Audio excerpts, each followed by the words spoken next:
ವೀಕ್ಷಕರೇ, ನಿಮಗೆಲ್ಲರಿಗೂ ನನ್ನ ಯೂಟ್ಯೂಬ್ ಚಾನಲ್ಗೆ ಸ್ವಾಗತ. ಆರುವುದೇ ದ್ವೇಷದ ಜ್ವಾಲೆ ಭಾಗ 30. ಕೊಲೆಗಾತಿ ತುಂಬ ಚಾಣಾಕ್ಷಳು. ನಿಶಾಗೆ ನಿನ್ನ ಮದುವೆಯಾಗಬೇಕು ಅಂತ ತುಂಬ ಆಸೆ ಇತ್ತಲ್ಲ, ಅದಕ್ಕೆ ನಿಮ್ಮ ಡ್ಯಾಡಿನೇ ಅಡ್ಡಿ ಬಂದಿದ್ದು ಅಂತ ಅವರನ್ನು ಕೊಲೆ ಮಾಡಿ ಅಪವಾದವನ್ನು ನಿನ್ನ ಹೆಂಡತಿ ತಲೆ ಮೇಲೆ ಹಾಕಿದರೆ ನೀನು ಸುಪ್ಪಿನ ಜೈಲಿಗೆ ಕಳಿಸ್ತೀಯಾ? ನಿಮ್ಮಿಬ್ಬರಿಗೂ ಡೈವೋರ್ಸ್ ಆದರೆ ಅವಳ ಲೈನ್ ಕ್ಲಿಯರ್ ಆಗುತ್ತೆ. ಅದಕ್ಕಾಗಿಯೇ ಅವಳು ಈ ಕೊಲೆ ಮಾಡೋ ಸಾಧ್ಯತೆ ಜಾಸ್ತಿ ಇದೆ ಅಂತ ಅಂದ್ಕೊಂಡಿದ್ದೆ ನಾನು. ಆದರೆ ಈಗ ಎಲ್ಲ ಉಲ್ಟಾ ಆಗ್ತಿದೆಯಲ್ಲ. ಪ್ರತಾಪ್ ಅವರ ಪತ್ನಿ ಪ್ರತಿಮಾ ಅವರು ಸುಪ್ತಾಳನ್ನು ನೋಡಿ ಹೇಳುತ್ತಿದ್ದರು. ಹೌದು, ಇವಳು ಮೊದಲೇ ಯಾಕೆ ನನ್ನ ಕಣ್ಣಿಗೆ ಬಿದ್ದಿರಲಿಲ್ಲ? ಯಾಕೆಂದರೆ ನಾವು ವಿಶು ಮತ್ತು ಅವರಪ್ಪನಷ್ಟು ಅದೃಷ್ಟ ಮಾಡಿರಲಿಲ್ಲ. ಅದಕ್ಕೆ ಉತ್ತರಿಸಿದವರು ಪ್ರತಾಪ್. ಆಂಟಿ, ಅಷ್ಟೊಂದು ಹೊಗಳಬೇಡಿ, ಆಮೇಲೆ ನನಗೆ ಕಷ್ಟ ಆಗುತ್ತೆ. ಭವಿಷ್ ನಗುತ್ತಾ ಹೇಳಿದಾಗ, ಅವಳನ್ನು ನೋಡಿದರೆ ಗೊತ್ತಾಗಲ್ವಾ, ತುಂಬ ಸಾಧು ಪ್ರಾಣಿ ಹಾಗೆ ಇದ್ದಾಳೆ. ನಿನ್ನೆದುರು ನಿಂತ್ಕೊಳ್ಳೋಕೆ ಭಯಪಡ್ತಾಳೆ ಅನಿಸುತ್ತೆ ಎಂದ ಪ್ರತಿಮಾ ಅವರು ಸುಪ್ತಾ ಕಡೆ ತಿರುಗಿ ಹೇಳಿದ್ದರು. ಏನಮ್ಮ ನೀನು? ನಿನ್ನ ಸೌಂದರ್ಯಕ್ಕೆ ಯಾವ ಗಂಡಾದರೂ ನಿನ್ನ ನೋಡಿದ ತಕ್ಷಣ ಒಂದು ಕ್ಷಣ ಕಳೆದು ಹೋಗೋದ್ರಲ್ಲಿ ಎರಡು ಮಾತೇ ಇಲ್ಲ. ನಿಮ್ಮಿಬ್ಬರನ್ನ ನೋಡಿದರೆ ವಿಶು ನಿನ್ನ ಕಿರು ಬೆರಳಲ್ಲಿ ಆಡಿಸೋ ಥರ ಕಾಣಿಸ್ತಾ ಇದೆ. ನಿನ್ನಲ್ಲಿರೋ ಪಾಸಿಟಿವಿಟಿನ ಸರಿಯಾಗಿ ಯೂಸ್ ಮಾಡೋದನ್ನು ಕಲಿತ್ಕೋ. ವಿಶುವನ್ನು ಸರಿಯಾಗಿ ಬಗ್ಗಿಸ್ಕೋತಾ ಇದೆಯೋ ಇಲ್ವೋ ಗೊತ್ತಿಲ್ಲ. ಇಲ್ಲ ಅಂದರೆ ನನ್ನ ಹತ್ರ ಹೇಳು. ಒಳ್ಳೆ ಹೆನ್ಪೆಕ್ಟ್ ಹಸ್ಬೆಂಡ್ ಅಂದರೆ ಹೆಂಡತಿಗೆ ಎದುರು ಹೇಳೋಕೆ ಭಯ ಬೀಳೋ ಪತಿಯಂತೆ ಮಾಡೋಕೆ ಏನೇನು ಮಾಡಬೇಕು ಅನ್ನೋದನ್ನು ನಾನು ಇವತ್ತಿಂದಾನೇ ನಿನಗೆ ಹೇಳ್ಕೊಡ್ತೀನಿ. ಪ್ರತಿಮಾ ಹೇಳಿದರು. ತನ್ನಿಂದ ಅದು ಈ ಜನ್ಮದಲ್ಲಿ ಸಾಧ್ಯವಿಲ್ಲ ಎಂದು ಸುಪ್ತಾಗೆ ಗೊತ್ತಿತ್ತು. ಅವರು ಹೇಳಿದ್ದಕ್ಕೆ ಅವಳು ಸಪ್ಪೆನಗೆ ನಕ್ಕಳಷ್ಟೇ. ಆಗ ಭವಿಷ್, ಆಂಟಿ, ನೀವು ನನ್ನ ಬೆನ್ನ ಹಿಂದೆ ಇಂದ ನನಗೆ ಮಸಾಲೆ ಅರಿತಾ ಇದ್ದೀರಿ ಅಂತ ಗೊತ್ತಿದ್ದರೆ ನಾನು ಇವಳನ್ನು ಇವತ್ತು ಇಲ್ಲಿಗೆ ಕರ್ಕೊಂಡು ಬರ್ತಾನೆ ಇರಲಿಲ್ಲ. ಆದರೆ ಯಾರು ಟ್ರೈನಿಂಗ್ ಕೊಟ್ಟರು? ನನಗೇನೂ ಭಯ ಇಲ್ಲ. ಅದೇನೋ ಅಂತಾರಲ್ಲ ಆಂಟಿ, ಹುಟ್ಟುಗುಣ ಗಟ್ಟ ಹತ್ತಿದ್ರೂ ಹೋಗಲ್ಲ ಅಂತ. ಬಹುಶಃ ನನ್ನಂಥವರನ್ನು ನೋಡಿನೇ ಆ ಗಾದೆ ಮಾತು ಹುಟ್ಕೊಂಡಿದೆ ಅನಿಸುತ್ತೆ. ಅವನು ಜೋರಾಗಿ ನಗುತ್ತಾ ಆರಾಮವಾಗಿ ಹೇಳಿದಾಗ ಪ್ರತಿಮಾ ಅವರು, ಆಯ್ತಪ್ಪ, ನಾನು ನೋಡ್ತೀನಿ ಯಾರ ಮಾತು ಸತ್ಯ ಆಗುತ್ತೆ ಅಂತ. ವಾರಕ್ಕೆ ಒಂದು ದಿನನಾದರೂ ನಮ್ಮ ಮನೆಗೆ ಬರೋದನ್ನು ಮರಿಬೇಡ ಸುಪ್ತಾ. ನಿಂಗೂ ಒಂದು ಚೇಂಜ್ ಸಿಕ್ಕಿದ ಹಾಗಾಗುತ್ತೆ.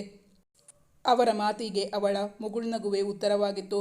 ಬಂದವರಿಗೆ ಅತಿಥಿ ಸತ್ಕಾರ ಮಾಡೋ ಬದಲು ನಿಮ್ಮಿಬ್ಬರನ್ನ ನಿಲ್ಲಿಸ್ಕೊಂಡು ಮಾತಾಡ್ತಾನೆ ಇದ್ದೀನಲ್ಲ, ನನ್ನ ಮರಿವಿಗಿಷ್ಟು. ಬನ್ನಿ ಬನ್ನಿ ಕೂತ್ಕೊಳ್ಳಿ ಎಂದು ಹೇಳುತ್ತಾ ಅವರಿಗೆ ಸೋಫಾದಲ್ಲಿ ಕೂರಲು ಹೇಳಿ ಅವರಿಬ್ಬರಿಗೂ ಕುಡಿಯಲು ಕೂಲ್ ಡ್ರಿಂಕ್ಸ್ ತರಲು ಒಳಗೆ ಹೋದರು. ಪ್ರತಿಮಾ ತಂಪು ಪಾನೀಯ ಸೇವಿಸಿದ ಬಳಿಕ ಪ್ರತಾಪ್ ಪತ್ನಿಯ ಬಳಿ ಹೇಳಿದರು. ನಮ್ಮಿಬ್ಬರಿಗೂ ತುಂಬ ಇಂಪಾರ್ಟೆಂಟ್ ವಿಷಯ ಡಿಸ್ಕಸ್ ಮಾಡೋದಿದೆ. ನಾವು ಆಫೀಸ್ ರೂಮಲ್ಲಿ ಇರ್ತೀವಿ.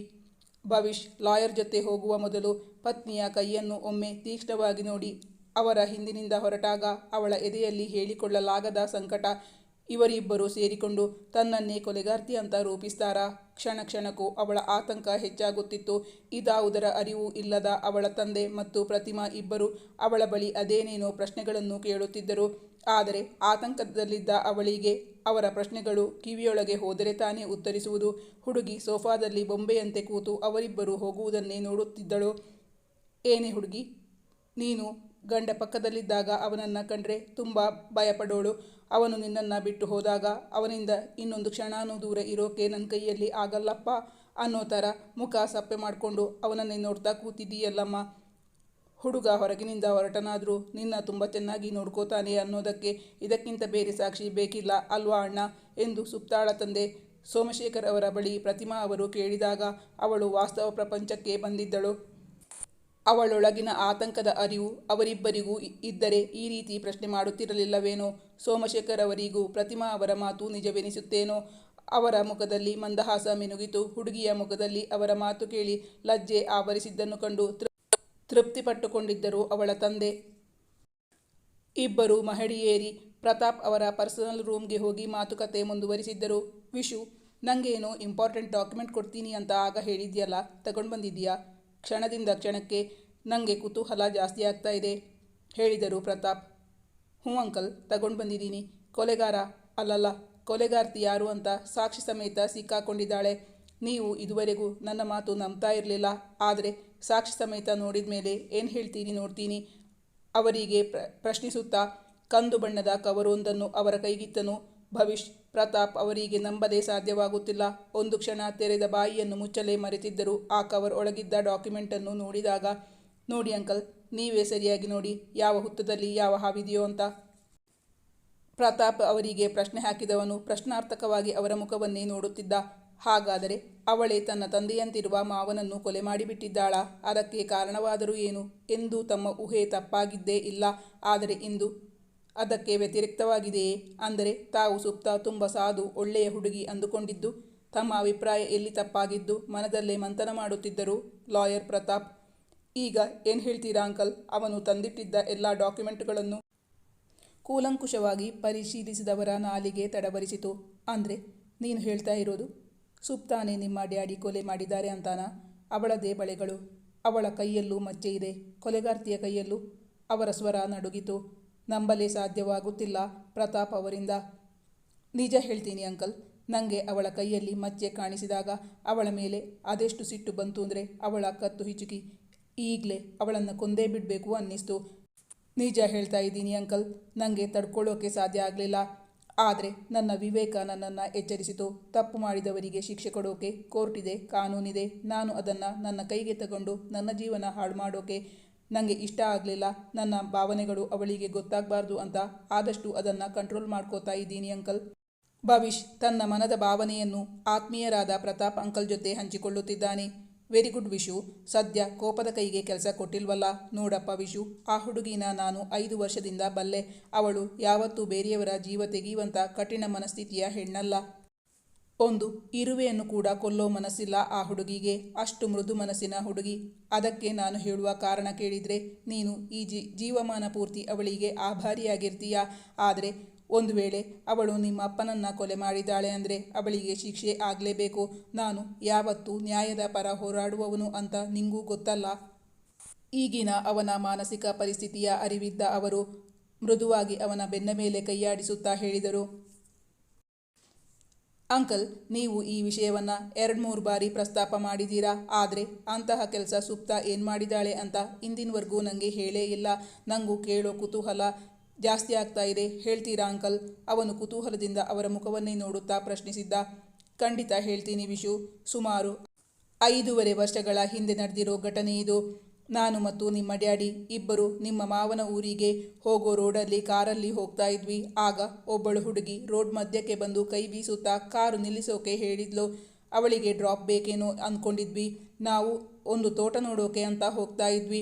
ಕಾರು ತುಂಬ ಫಾಸ್ಟ್ ಆಗಿತ್ತು. ಸಡನ್ ಬ್ರೇಕ್ ಹಾಕಿ ನಿಲ್ಲಿಸಿದ್ರು ನಿಮ್ಮ ಡ್ಯಾಡಿ. ಸಹಜವಾಗಿ ಹುಡುಗಿಯ ವರ್ತನೆಯಿಂದ ಅವರಿಗೆ ತುಸು ಕೋಪವೇ ಬಂದ್ಬಿಟ್ಟಿತ್ತು. ಆದರೆ ಹುಡುಗಿ ತಕ್ಷಣವೇ ಕಾರಿಂದ ಇಳೀರಿ ಅಂತ ಹೇಳಿದ್ಲು. ನಾನು ಅವಳ ಮಾತು ಪಾಲಿಸಿ ಇಳಿದಿದ್ದೆ.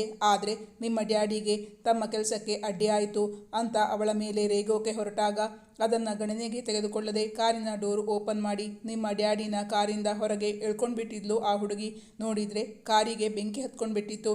ನಿಮ್ಮ ಡ್ಯಾಡಿ ಯಾವುದೋ ಇಂಪಾರ್ಟೆಂಟ್ ಡಾಕ್ಯುಮೆಂಟ್ ಇದೆ ಎಂದು ಹಿಂದಿನ ಬಾಗಿಲು ತೆರೆಯೋಕೆ ಹೋದಾಗ ಅವಳು ಅವರನ್ನು ಬಿಡದೆ ಅವಳೇ ಆ ಕೆಲಸ ಮಾಡಿದ್ಲು. ಪಾಪ ಹುಡುಗಿಯ ಮೈಗೆ ಬೆಂಕಿಯ ಜ್ವಾಲೆ ಬಡಿದು ಗಾಯಗಳಾಗಿತ್ತು. ಅವಳಿಗೆ ತನ್ನ ಜೀವದ ಮೇಲೆ ಆಸೆ ಇರಲಿಲ್ಲ. ಯಾರೋ ಅಪರಿಚಿತರಾದ ನಮ್ಮ ಜೀವ ಉಳಿಸಿದ್ಲು. ಆವತ್ತೇ ನಿಮ್ಮಪ್ಪಂಗೆ ಅವಳು ತುಂಬ ಇಷ್ಟ ಆಗಿಬಿಟ್ಟಿದ್ಲು. ಆದರೆ ನಿನ್ನ ಹತ್ರ ಯಾವತ್ತೂ ಈ ವಿಷಯ ಹೇಳೇ ಇಲ್ಲ ಅನಿಸುತ್ತೆ. ಪ್ರತಾಪ್ ಅವರು ಹೇಳುವ ವಿಷಯಗಳನ್ನು ಚಾಚೂ ತಪ್ಪದೆ ಕೇಳಿಸಿಕೊಳ್ಳುತ್ತಿದ್ದ ಭವಿಷ್.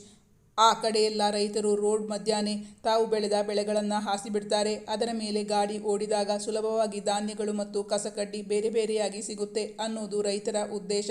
ಆದರೆ ನಮ್ಮ ಕಾರಿಗೆ ಒಣಗಿದ ಹುಲ್ಲುಕಡ್ಡಿ ಯಾವುದೋ ಸಿಕ್ಕಾಕೊಂಡ್ಬಿಟ್ಟಿತ್ತು. ಬಿಸಿಲು ಬೇರೆ ತುಂಬ ಜಾಸ್ತಿ ಇತ್ತು. ಅಚಾನಕ್ಕಾಗಿ ಅದಕ್ಕೆ ಬೆಂಕಿ ಹತ್ಕೊಂಡ್ಬಿಟ್ಟಿತ್ತು.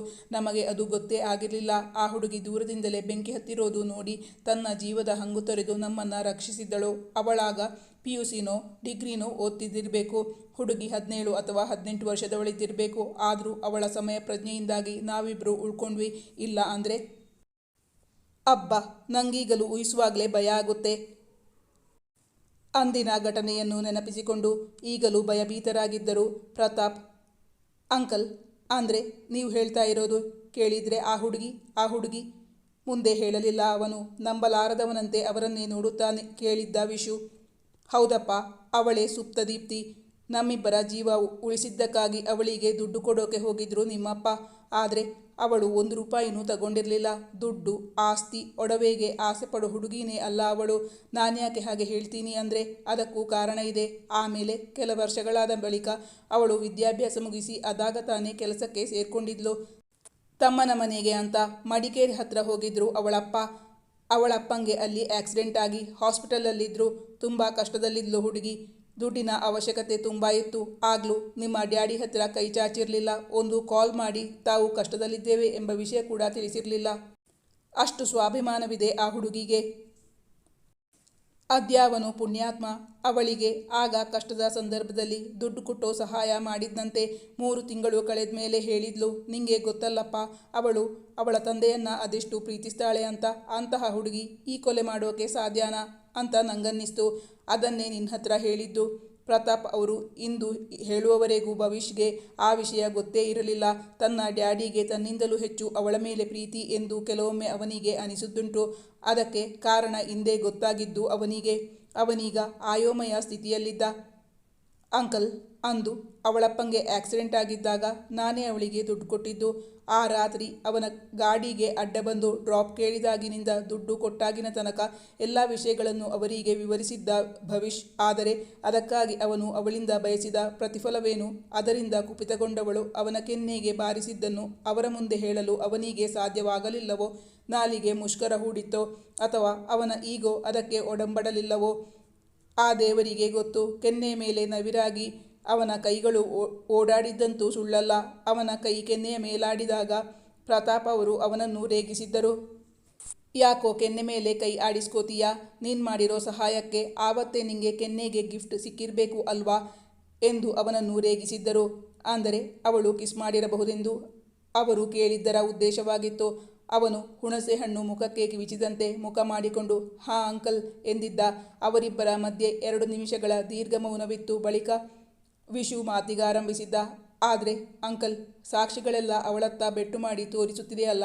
ಆದರೆ ಅವಳ ಬಳೆಗಳು ಬೇರೆಯವರ ಕೈಗೆ ಹೋಗೋಕೆ ಹೇಗೆ ಸಾಧ್ಯ?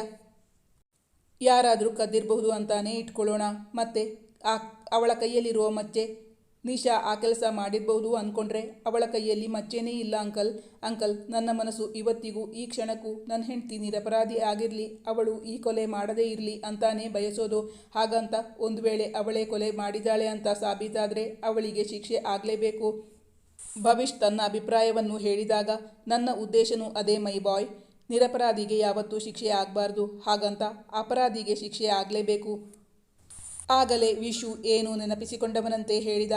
ಅಂಕಲ್, ನಾನೊಂದು ಮುಖ್ಯ ವಿಚಾರವನ್ನು ನಿಮ್ಮ ಹತ್ರ ಹೇಳೋಕೆ ಮರೆತುಬಿಟ್ಟಿದ್ದೆ. ಏನದು? ಯಾವ ವಿಚಾರ?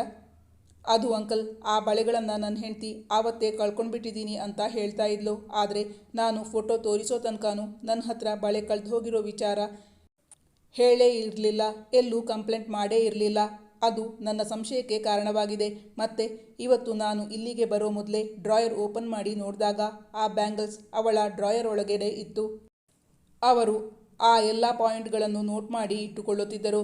ಕೊಲೆಗಾತಿ ತುಂಬ ಚಾಣಾಕ್ಷಳು. ನಿಶಾ ಈ ಕೊಲೆ ಮಾಡಿರಬಹುದೇನೋ ಅಂದ್ಕೊಂಡಿದ್ದೆ. ನಿಶಾಗೆ ನಿನ್ನ ಮದುವೆ ಆಗಬೇಕು ಅಂತ ತುಂಬ ಆಸೆ ಇತ್ತಲ್ಲ, ಅದಕ್ಕೆ ನಿಮ್ಮ ಡ್ಯಾಡಿನೇ ಅಡ್ಡಿ ಬಂದಿದ್ದು ಅಂತ ಅವರನ್ನು ಕೊಲೆ ಮಾಡಿ ಆ ಅಪವಾದವನ್ನು ನಿನ್ನ ಹೆಂಡತಿ ತಲೆ ಮೇಲೆ ಹಾಕಿದರೆ ನೀನು ಸುಪ್ಪಿನ ಜೈಲಿಗೆ ಕಳಿಸ್ತೀಯಾ? ನಿಮ್ಮಿಬ್ಬರಿಗೂ ಡೈವೋರ್ಸ್ ಆದರೆ ಅವಳ ಲೈನ್ ಕ್ಲಿಯರ್ ಆಗುತ್ತೆ ಅಂತ ಈ ಕೆಲಸ ಮಾಡಿರ್ಬೋದು ಅಂದ್ಕೊಂಡಿದ್ದೆ. ಆದರೆ ಅವಳ ಕೈಯಲ್ಲಿ ಮಚ್ಚೆಯೇ ಇಲ್ಲ ಅಂತ ಹೇಳ್ತೀಯಾ ಅಂದಮೇಲೆ ಅವಳು ಆಗಿರೋಕೆ ಸಾಧ್ಯನೇ ಇಲ್ವಲ್ಲ? ಇಬ್ಬರು ಆ ವಿಷಯದ ಬಗ್ಗೆ ಗಹನವಾಗಿ ಚರ್ಚೆ ನಡೆಸುತ್ತಿದ್ದರು. ನಿನ್ನ ಹತ್ತಿರ ಇರೋ ಡಾಕ್ಯುಮೆಂಟ್ಸ್ ಎಲ್ಲ ನನಗೆ ಕೊಟ್ಟಿದೀಯಾ?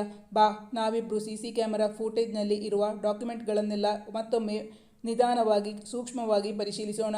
ನಾನು ನಿನ್ನ ಹೆಂಡ್ತಿನ ಬರೋಕೆ ಹೇಳಿದ್ದರ ಹಿಂದೇನೂ ಒಂದು ಮುಖ್ಯವಾದ ಉದ್ದೇಶ ಇದೆ. ಅವಳ ಮೇಲೆ ನಮಗೆ ಡೌಟ್ ಇದೆ ಅಂತ ನೀನು ಅವಳ ಹತ್ರ ಹೇಳೋಕೆ ಹೋಗಬೇಡ ಎಂದು ಹೇಳುತ್ತಾ ತಮ್ಮ ಲ್ಯಾಪ್ಟಾಪ್ ಓಪನ್ ಮಾಡಿ ತಮ್ಮ ಕೈಯಲ್ಲಿದ್ದ ಪೆನ್ಡ್ರೈವನ್ನು ಅದಕ್ಕೆ ಸಿಕ್ಕಿಸಿದರು ಪ್ರತಾಪ್.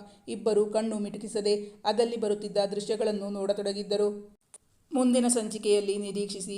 ಮದುವೆಯಾಗಿ ಮೊದಲ ಬಾರಿಗೆ ತಮ್ಮ ಮನೆಗೆ ಬಂದ ವಿಶು ಸುಪ್ತಾ ದಂಪತಿಗಳಿಗೆ ಭರ್ಜರಿ ಉಡುಗೊರೆಯನ್ನೇ ಕೊಟ್ಟಿದ್ದರು ಪ್ರತಿಮಾ. ವಿಶು, ನೀನು ನಿನ್ನ ಪತ್ನಿಗೆ ತಾಳಿ ಕಟ್ಟೋದನ್ನು ನಾನು ನೋಡಿಲ್ಲ. ಇವತ್ತು ಈ ಸರ ನಿನ್ನ ಕೈಯಿಂದಲೇ ಅವಳ ಕುತ್ತಿಗೆಗೆ ಹಾಕಬೇಕು. ಮತ್ತೆ ಸುಪ್ತಾ, ಈಗ ನಿನ್ನ ಸರದಿ. ಈ ಕಥೆಯ ಮುಂದಿನ ಭಾಗ ಮುಂದಿನ ಸಂಚಿಕೆಯಲ್ಲಿ ಮುಂದುವರಿಯುವುದು. ವೀಕ್ಷಕರೇ, ನಾನು ಹಾಕೋ ಕಥೆಗಳು ನಿಮಗೆ ಇಷ್ಟವಾಗಿದ್ದಲ್ಲಿ ನನ್ನ ಕಥೆಗಳನ್ನು ಲೈಕ್ ಮಾಡಿ, ನಿಮ್ಮ ಆಪ್ತರಿಗೆ ನನ್ನ ವಿಡಿಯೋವನ್ನು ಶೇರ್ ಮಾಡಿ, ನಿಮ್ಮ ಅನಿಸಿಕೆ ಅಭಿಪ್ರಾಯಗಳನ್ನು ಕಮೆಂಟ್ ಮಾಡಿ ತಿಳಿಸೋದರ ಮೂಲಕ ನನಗೆ ಬೆಂಬಲ ವ್ಯಕ್ತಪಡಿಸಿ.